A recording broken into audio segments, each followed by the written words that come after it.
বন্ধু বা পরিচিত কেউ টাকা ধার নিয়েছে আপনার কাছ থেকে, কিন্তু টাকার ধার নিয়ে সে ফেরত দিচ্ছে না। এই টপিকটা নিয়ে আমি আগে একটি ভিডিও বানিয়েছি। আজকে সেই টপিকটা নিয়েই ওই রিলেটেড একটা জিনিস আমি আপনাদের কাছে ক্লিয়ার করব।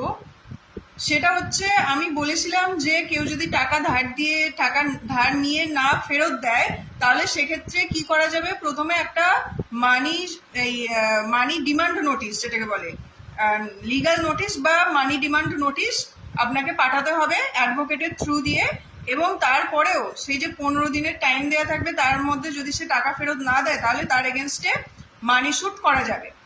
এবার জানার বিষয় হলো, ওখানে অনেকে কমেন্ট করেছে যে আমার থেকে আমার বন্ধু 5,000 টাকা ধার নিয়েছে, কেউ বলেছে 20,000 টাকা নিয়েছে আমার এক রিলেটিভ, তাহলে আমি কি করতে পারি। এবার দেখুন, এবারে ব্যাপারটা আপনাদেরকে বুঝতে হবে। ব্যাপারটা হচ্ছে, আপনি যখন একটা শ্যুটের দিকে যাবেন, আপনাকে তার খরচাপাতি হিসেব করে চলতে হবে। আপনি যে লিগাল স্টেপ নিচ্ছেন, এমনি এমনি তো মামলাটা হয়ে যাবে না। আপনার এর পিছনে অনেক খরচা আছে, কোর্টের অনেক খরচা আছে, উকিলের খরচা আছে। এবার ধরুন আপনার অ্যামাউন্টটা কত। প্রথম কথা বলবো, আপনার যদি 5,000, 10,000 এরকম অ্যামাউন্ট হয়, ওই তাহলে বন্ধুকে ফোন করে করেই ডিস্টার্ব করতে থাকুন। লিগাল ওয়েতে যাওয়ার চেষ্টা করবেন না, করে কোনো লাভ নেই। তাতে আপনারই টাকা যাবে, সে এবার টাকা পাবেন কি পাবেন না তার ঠিক নেই। লিগাল ওয়েতে যাওয়ার কোনো দরকার নেই 5-10 হাজারের ক্ষেত্রে। এবার যখন অ্যামাউন্টটা একটু ওপরের দিকে যাবে, মানে ধরুন 30, 40, 50, সেক্ষেত্রে আপনি একটা জিনিসই করতে পারেন, সেটা লিগাল নোটিশটা পাঠাতে পারেন। লিগাল নোটিশটা পেয়ে সে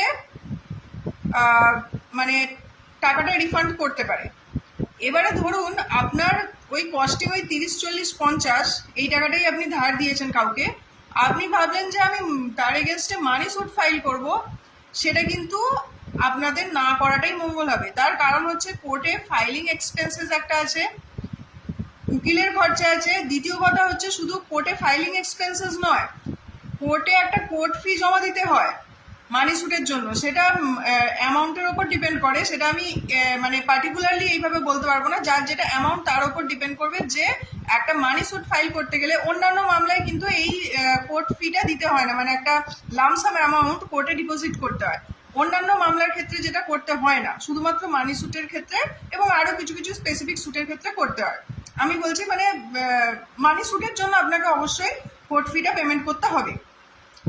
তো আপনারা যদি এই 50,000 টাকার জন্য বা 30-40 হাজার টাকার জন্য মানি স্যুট এই কোর্ট ফি পেমেন্ট করবেন, ফাইলিং এক্সপেন্সেস পেমেন্ট করবেন, অ্যাডভোকেটের ফিস ভরবেন, তাহলে আপনারা থাকবে কি। এবার আপনি 1 বছর 1.5 বছর মামলা চলার পর আপনার মামলা শেষ হলো যখন, তখন হ্যাঁ হয়তো আপনি 18% ইন্টারেস্টের মধ্যে কিছুটা মানে ইন্টারেস্ট, সব যে লামসাম আপনার অ্যামাউন্টটা আছে যেটা ধার দিয়েছেন তার ওপর আমরা ক্লেম করি 18% ইন্টারেস্ট, প্লাস হচ্ছে আপনার লিগাল কস্ট। এবার কতটা পাবেন সেটা জজের ওপর ডিপেন্ড করছে, আপনার মামলায় কি অর্ডার হলো তার উপর ডিপেন্ড করছে। এটা হচ্ছে ব্যাপার, যে অ্যামাউন্ট যদি খুব বেশি না হয়, তাহলে এই লিগাল নোটিশ পর্যন্ত আপনারা যেতে পারেন। ইয়ের দিকে আর এগোবেন না, স্যুটের দিকে এগোবেন না। আপনাদের ভালোর জন্য কথাটা আমি বললাম।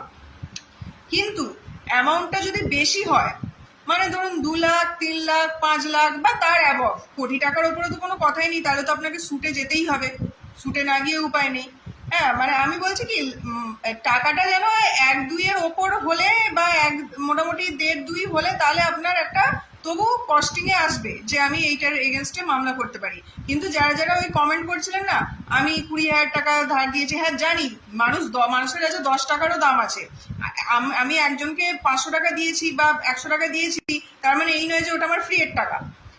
আপনাদের টাকার ভ্যালু আছে, কিন্তু এটাও তো ভাবতে হবে যে অদূর ভবিষ্যতে আপনার ওই স্যুটটার থেকে আপনি কোনো বেনিফিট পাবেন কি পাবেন না।